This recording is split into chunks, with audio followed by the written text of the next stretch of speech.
Danes na praznik vseh svetih je mogoče čisto primerno, da se človek vpraša, a imam jaz v življenju kakšnega svetnika, ki mi je zgled, ki mi je spodbuda, ki mi je priprošnik. Je mogoče to nekdo, ki je recimo moj krstni zavetnik, je mogoče to en svetnik, ki se mu v družini radi priporočamo, mogoče je to svetnik ali svetnica preprosto, ki je zavetnik nečesa, kar mi je pri srcu, ali športa, ali konju, ali rastlin, dela na vrtu. Kdo so tisti, ki so nam danes lahko v zgled? Tisto, kar se mi zdi dobro, da si od svetnikov zapomnimo, je prva stvar zagotovo to, da velika večina svetnikov ima eno življenje prej in eno življenje potem. Da so redki tisti svetniki, za katere bi lahko rekli, da so se že rodili z eno tako veliko dediščino in da jim je to, da so svetniki nekako prišlo naravno v njihovo življenje, v njihovo ravnanje, v njihovo govorjenje. Velika večina svetnikov je pravzaprav zelo podobna nam, vsaj v enem delu svojega življenja. Ravno tako ljudje z radostmi in žalostmi, z veselimi, žalostnimi trenutki, z vzponi in padci, z uspehi in neuspehi. Kje je tista točka, ko se življenje potem nekoga tako drastično spremeni, da ob smrti ljudje rečejo, to je pa svetnik, to je pa svetnica, to je pa ena oseba, ki si jo mi lahko vzamemo za zgled življenja. Kje in kdaj se zgodi,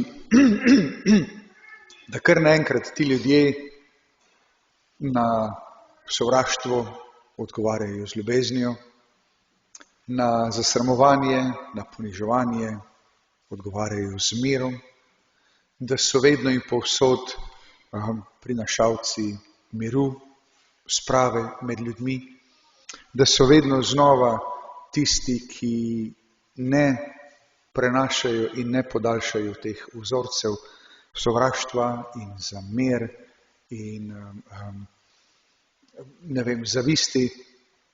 Kaj se zgodi? A je to možno, da to ljudje v enem trenutku s svojo močjo, s svojo voljo dosežemo? Da se odločimo, od danes naprej bom pa pošten, od danes naprej bom pravičen, od danes naprej bom ljubil vse po vrsti. A je to res možno samo iz naše človeške moči ali pa je nekaj več? Zdi se mi, da če dobro pogledamo življenje svetnikov, tako ali pa drugače, v enem trenutku se vedno zgodi srečanje. Srečanje, lahko rečemo, z Bogom, srečanje z ljubeznijo, ki je neskončna, ki je brezpogojna.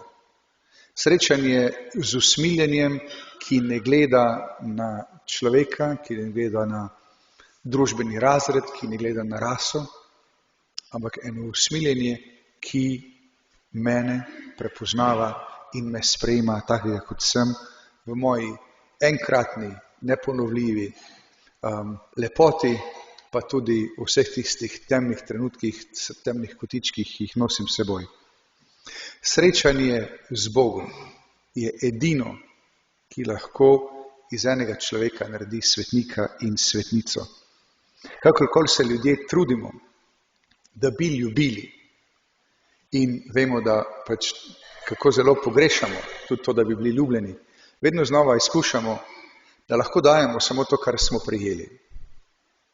In če nismo ljubljeni, ne bomo mogli ljubiti, kar je temeljna značilnost kristjana, pravi Jezus. Potem bodo vsi spoznali, da ste moji učenci, če boste med seboj imeli ljubezen. In Bogu hvala, kadar lahko najdemo človeške odnose, v katerih čutimo, da smo ljubljeni, v katerih prejemamo ljubezen. Ampak če smo čisto iskreni, mi smo vsi podhranjeni, kar se tiče ljubezni. Nam vsem manjka ljubezni.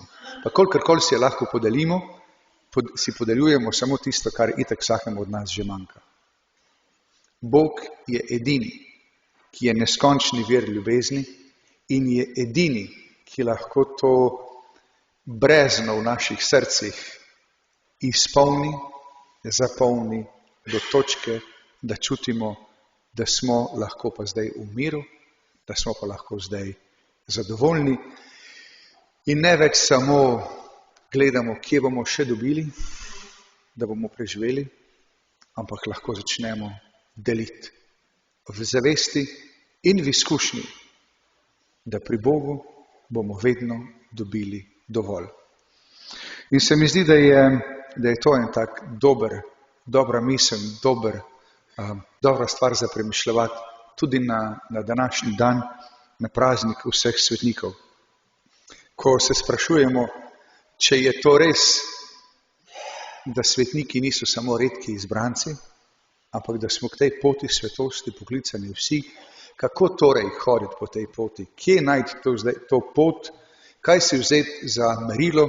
Kaj si vzeti za vodilo? Kaj si vzeti za vrednote? Jezus v evangelskem odlomku danes svojim učencem predloži blagre. Blagre poznamo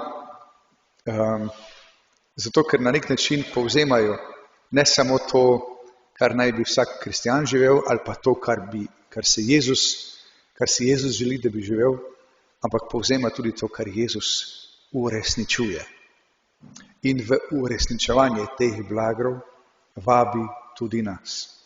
Jaz sem imel dolgo časa težave s sprejemanjem teh blagrov, ker se mi je zdelo, da je Božja ljubezen v njih vedno znova pogojna.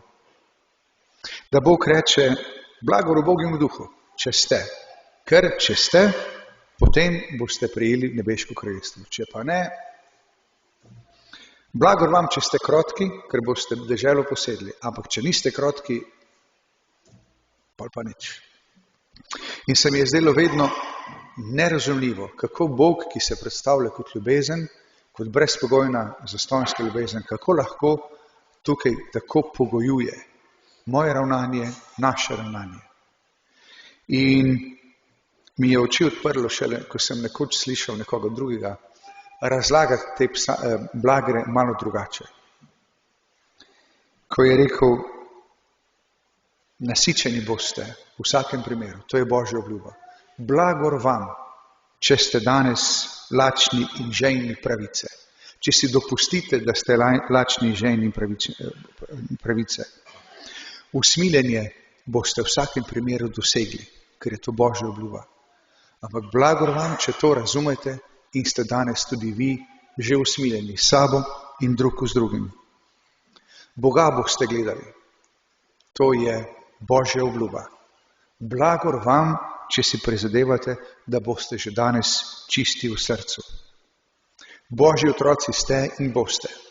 Blagor vam, če to razumete, pa si že danes tukaj in zdaj prizadevate za mir. Ne šele, da boste to mogoče enkrat dosegli, če boste izpolnili vse pogoje. Ne, to vam je že obljubljeno. Blagor vam, če živite iz te obljube in že danes ravnate v veri in zaupanju, da Bog to obljubo bo izpolnil. Se mi zdi, da so na ta način prej ali slej morali živeti tudi svetniki, ker je samo, se mi zdi, na ta način razumljivo, zakaj bi nekdo na vse gorje, ki se mu zgodi, še vedno odgovarjal z ljubeznijo, na vso krivico, na vso zasramovanje, še vedno odgovarjal z ljubeznijo, z usmiljenjem, sprejemanjem. Samo v moči teh obljub, ki nam jih Bog daje, se mi zdi, da je mogoče potem ravnati, kot Bog od nas želi, da bi ravnali. Da ne odgovarjamo več na sovraštvo s sovraštvom, ampak z ljubeznijo, da v temo ne prenašamo še več teme, ampak prenašamo svetlobo, da tja, ker je nemir, ker je kjer so spori, kjer so prepiri, kjer je sovraštvo, mi lahko prinašamo mir. Naj nam bodo svetniki zgled, naj nam bodo svetniki priprošniki, da bi lahko tudi mi vedno bolj odkrivali, spoznavali moč in veličino te Božje obljube in v veri vanjo živeli tukaj in zdaj. Amen. Vas povabim, da ostanemo.